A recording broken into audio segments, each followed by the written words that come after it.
Hello, this is Heather of Henna by Heather, and in today's video we're going to talk about contracts for henna artists.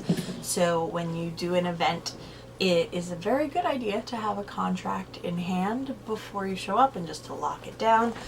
So in this video we're going to go over just kind of in general what is in my basic contract, and then in another video, which is going to be part of my Business of Henna class that's a bit longer, we'll get into explaining like the rationale behind why and other things you may or may not want to include in your contract, and how to negotiate well for yourself and how to set your prices and all that good stuff. But in this one video, I just wanted to share with you what's in my contract.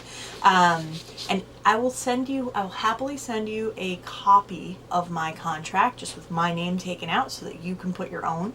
If you visit artisticadornment.com and then look under the freebies section, I'm gonna have a place where you can download that contract just by going through the regular checkout process, but it'll be completely free. I just would like to have your name and email address so that I can stay in touch with you about henna business things in the future.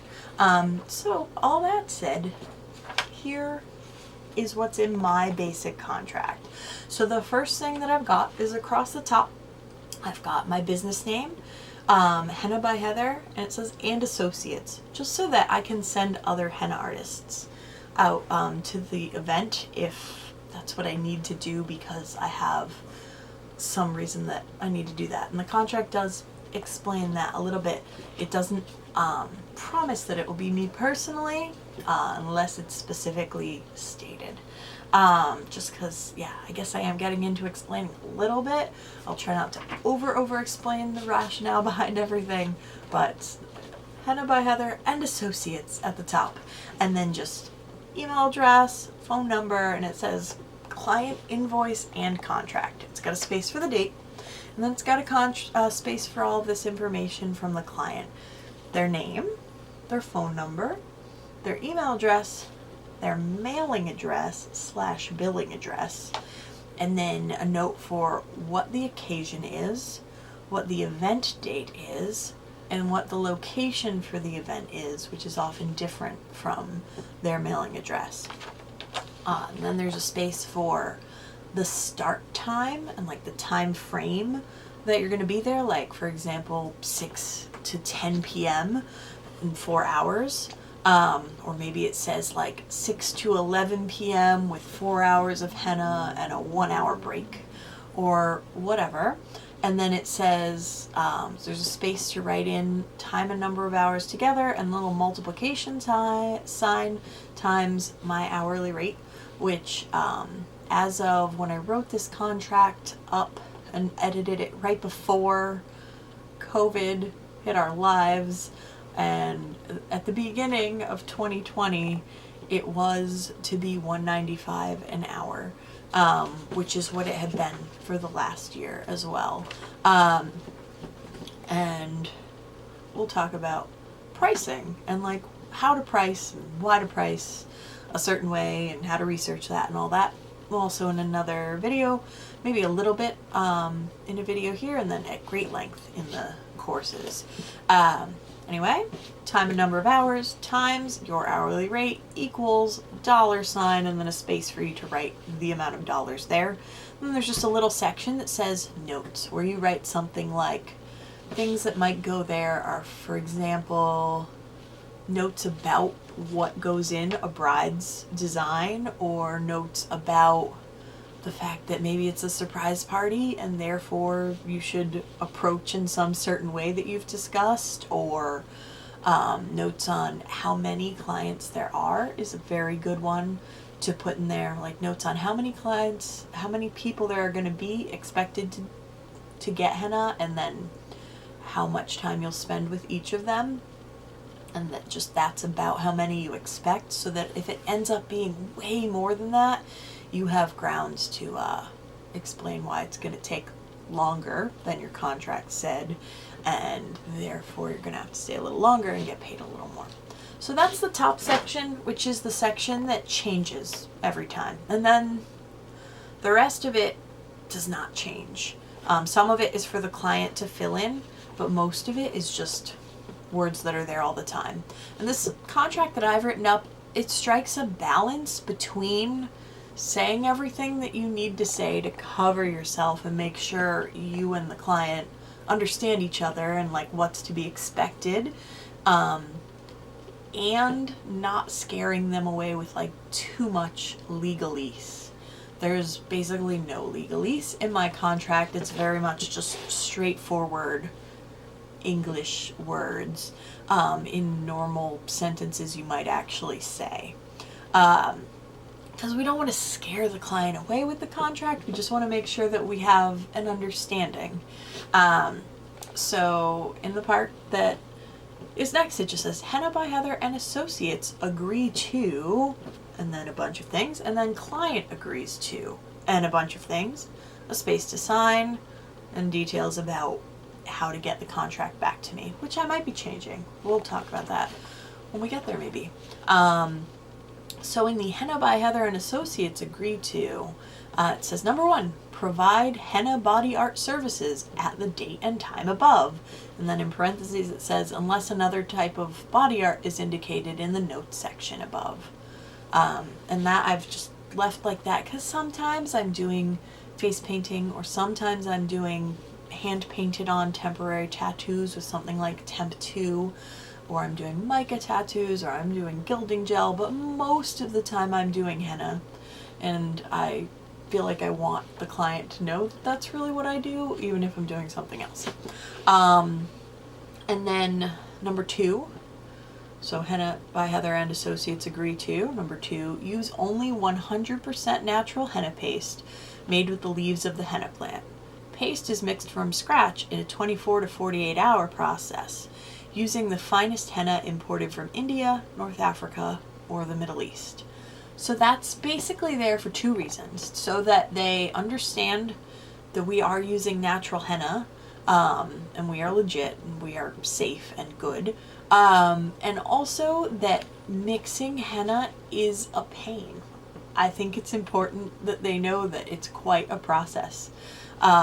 So if I have mixed up a batch of henna specifically because I'm going to their event, and then I don't go to their event, then I just spend a bunch of time minding my batch of henna and doing all the steps for it for no real immediate need. Sure, you can freeze the henna cones, as long as you've mixed them in such a way that that works. But mostly they just need to know it's a process. It takes some time, and the 24 hours is the most common amount of time that I let my paste sit. But some years Jamila is very slow to dye release, and it is 48 plus hours. All right, so next, so we've got number 3, Henna by Heather and Associates agree to work with respect for your priorities. And then it says choose one. And then there's like little places to put check marks between either option 1 or option 2. Option 1, if available to do so, artists will stay until everyone has had the henna they would like. Best when precise guest count is unknown and may exceed quote above, or if you'd like to allow people to get whatever designs they'd like without limiting the time per guest. Host will pay for any overtime in cash at the end of services.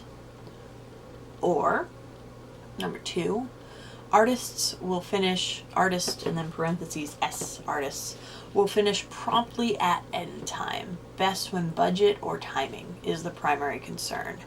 So, just the quick version of why this is in here is so that they have to decide in advance whether they are allowing for the possibility of the time to go over or not.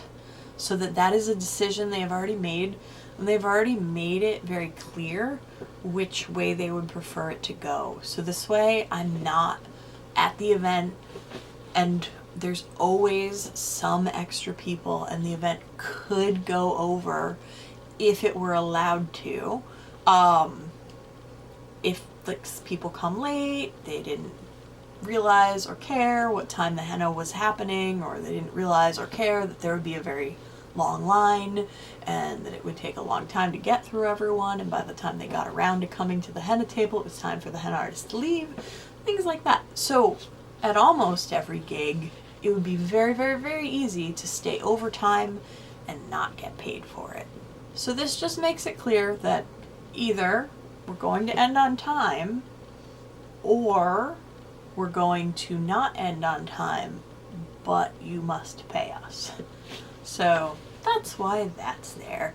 And I would say that it's like 33.66. Like most people, if you actually ask them, are like, yes, please end at the end time, because I have a budget and I thought about that when deciding to hire you and I want to stay within it, thanks.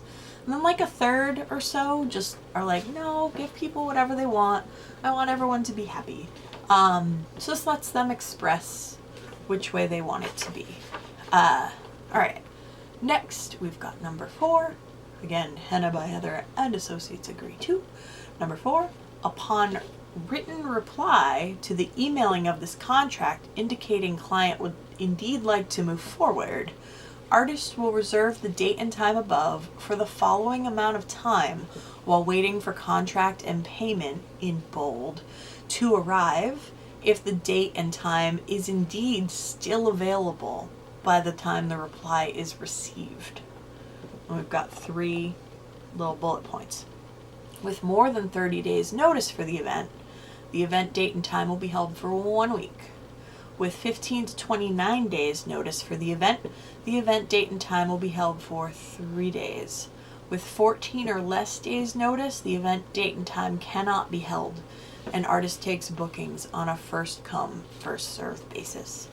So the short version of why this is in here is because clients would really like if they could just express a vague interest in hiring you, and then you just hold that date for them with no real promise that they're actually going to do it, and no actual confirmation or signed contract. This just makes it clear, like, in order for me to actually promise to be there, you must promise me that I'm hired in the form of signing this contract and giving me half the money. Because otherwise, if you're holding the date, like, this is the whole reason that you have a contract, because you want to only hold the date if indeed you know you are working that day.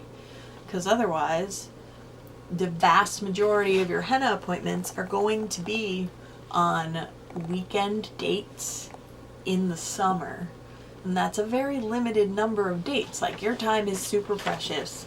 You can't be holding out and waiting to see if maybe someone will book it and then tell someone else who definitely would book it that day, paid in full. They don't even care, like, they just want you. They would pay right now, but you're holding the date for this maybe person. That's just not good for your success. All right, so there's that. The next section is what the client agrees to. Really, there's quite a lot of what the client actually is agreeing to and the artists agree to part also. But you know, it's saying that we will agree to do all the good things once you tell us which of the good things you want us to do, more or less.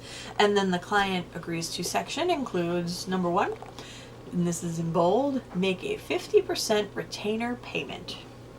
And then not in bold, to reserve appointment date and time. Payment ensures artist availability at dates and times indicated above. As our artists will be planning their schedules around your event, this payment is non-refundable. And it says note amount and has a little blank space where they write the amount, because I know that they can do math and know what half of what the number at the top is. And I want them to process it and write it down, so they're writing out the number so they know that that is the number that needs to go in the payment that they're about to send me. And then number 2 is pay remaining balance at least 2 weeks before the event.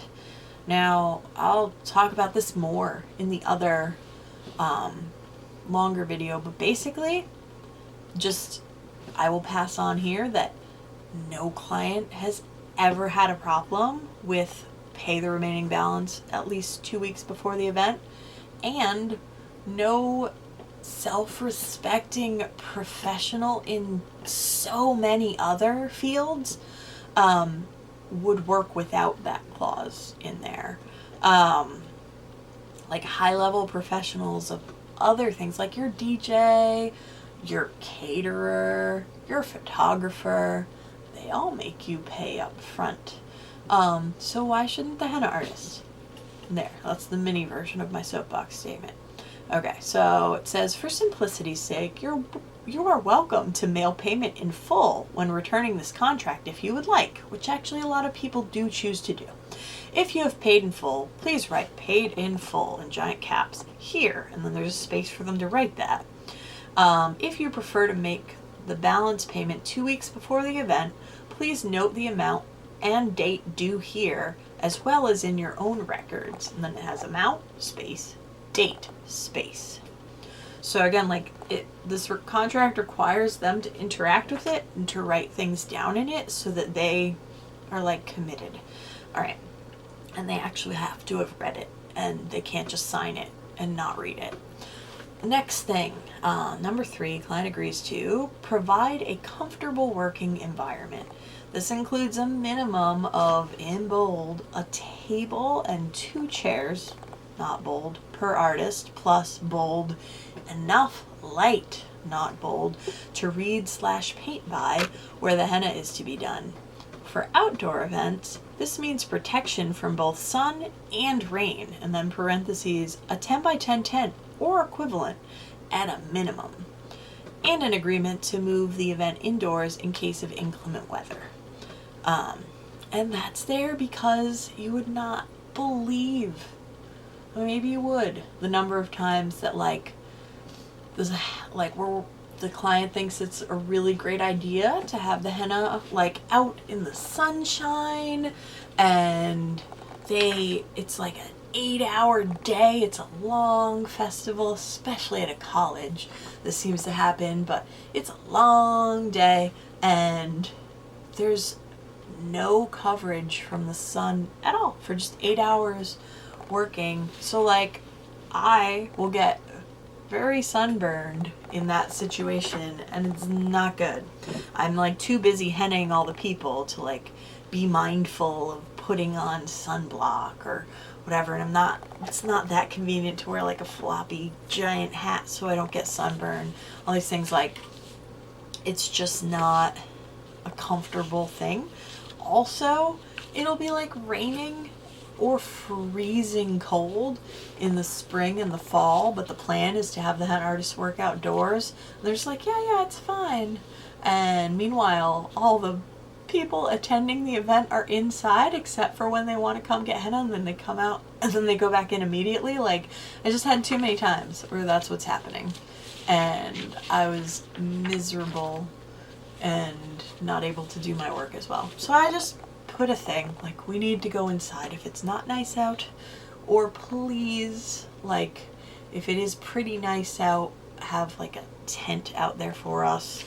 Yeah, so that's just like to make sure. Also, it's there to make it so that the client doesn't expect that I'm going to sit on the floor or in some other crazy arrangement, or to like sit side by side on a couch and like awkwardly twist my back while I'm working on people or anything like that. And just makes it so that they've just got a table and 2 regular chairs, and I don't have to lug around a giant setup, and it's just much easier. Like pretty much every space I've ever worked in, pretty sure, has had the ability to have a table, even if a small one, and 2 chairs, even if those chairs are like stools or something, like a little folding chairs or whatever. But chairs and a table are really important for my back integrity and health. So I do ask for that. And like when people see this, they're like, oh, of course, that's completely reasonable. Okay, so next point, client agrees that, number 4, if ample free parking is not available, provide a parking space or reimburse the cost of parking in cash upon artist's arrival.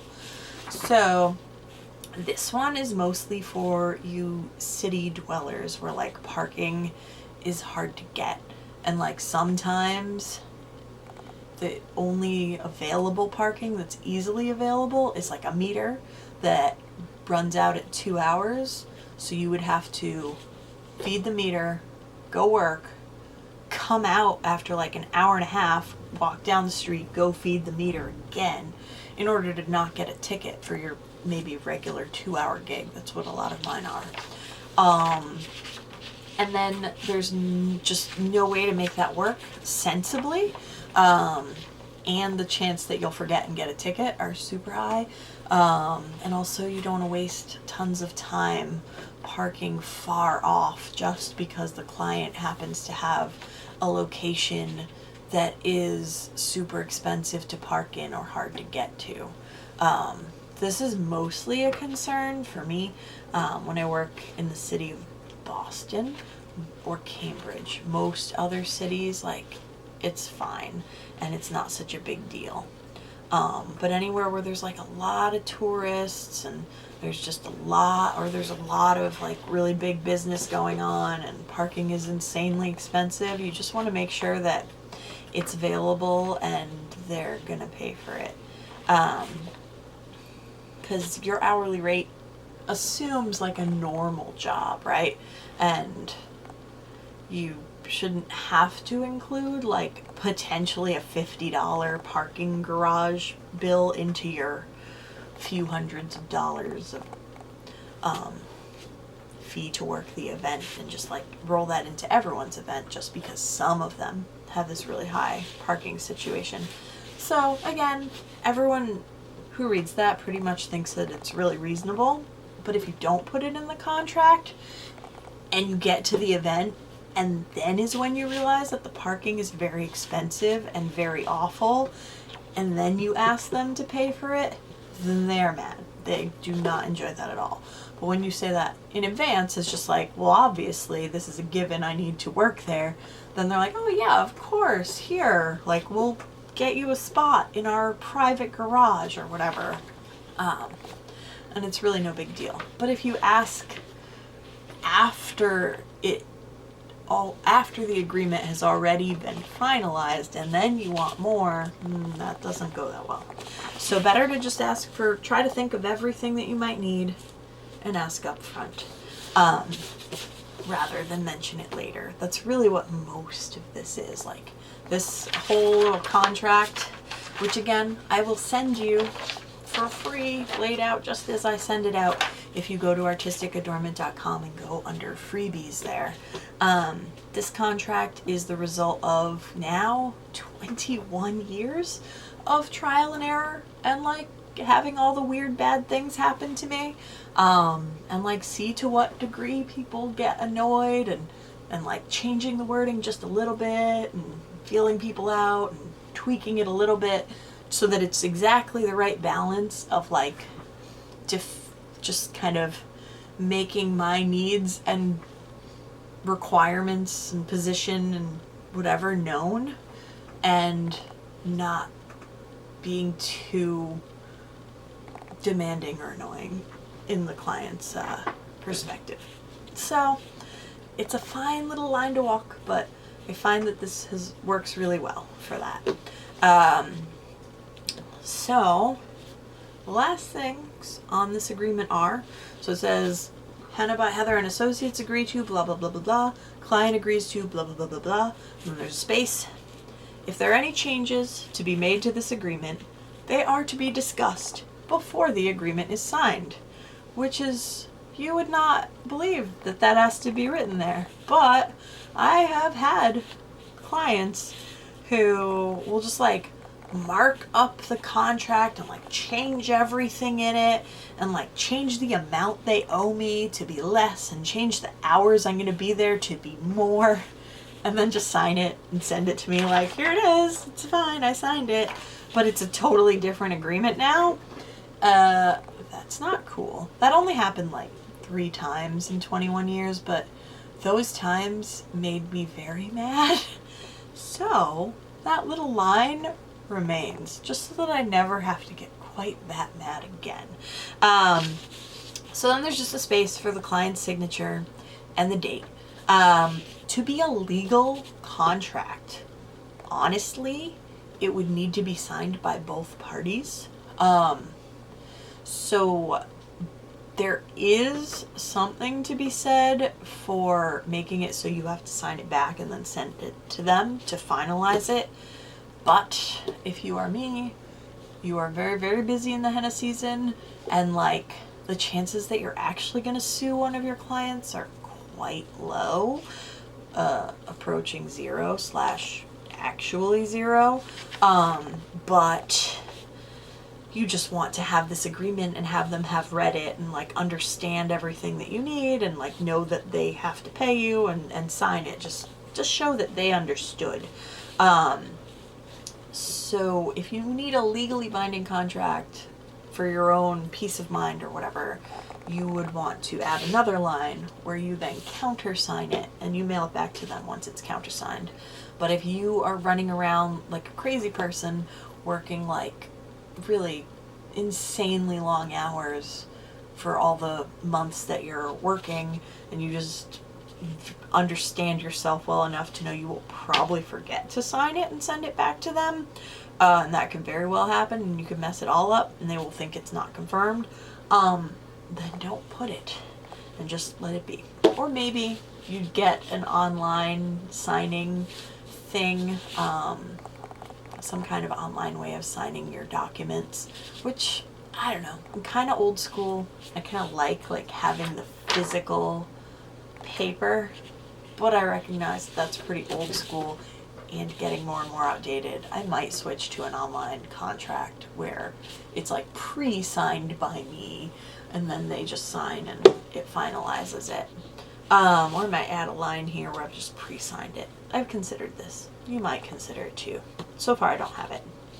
Next thing, at the bottom it says, please send a signed copy of this contract and your payment to my name, and then it says check payable to with a little arrow, because sometimes they've found me through a different or like way, especially if they found me through artistic adornment, but then they're really hiring Henna by Heather. I need the check to say Henna by Heather, because Artistic Adornment is just a website and Henna by Heather is my actual business name that I can cash checks to. So it needs to say that. And then I have my mailing address. And then I do write, alternatively to signing and mailing this contract, client can confirm by email and request an online invoice with a 3% card processing fee, in parentheses, or Google Pay to hennabyheather@gmail.com, and Venmo to @hennabyheather, also available. Booking is finalized once payment is made within the time frame noted above. That is basically there for people who do not want to print and mail a contract, which is fine. It's a significant number of people, but people need to know that credit cards cost at least 3%. I have 3% written down here, but when I actually sit down and break down the math of what like a PayPal fee charges me, or what it really costs me to run a Square payment when I don't have their card in front of me, which I never do when I'm booking an event like this, it's much closer to 4%. So I've considered updating this, because in their agreements are like, oh, 3%, 2.9 whatever percent, yeah, plus this fee and that fee and this other percent if the card isn't present, and then this other little fee that somehow ends up adding to be a lot. It gets a lot closer to 4%. Anyway, it also just throws in there as a nice little bonus, tips are never expected, always appreciated, and best done in cash the day of the event. And it's not I get more tips now that that's in there.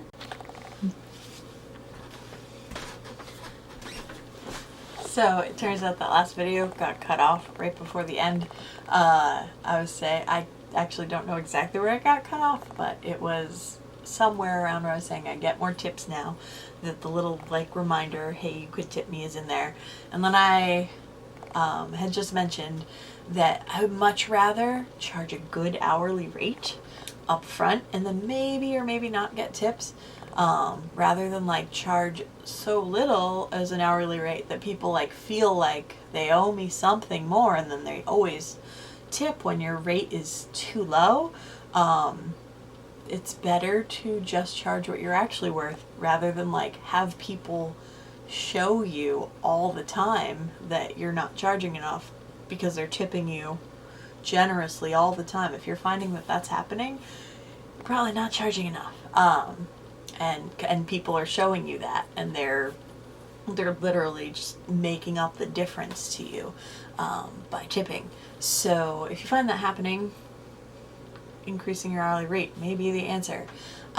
So anyway, next thing is just if you enjoyed this video, please subscribe so that you can see future videos, and then also go to artisticadornment.com and go to the freebies section that's up at the top, and then go to contract sample, and it's going to be something that's free to add to your little shopping cart. You go through the little shopping cart process, it charges you $0, and then at the end you can download a copy of my contract with like my name removed so that you can put yours in there.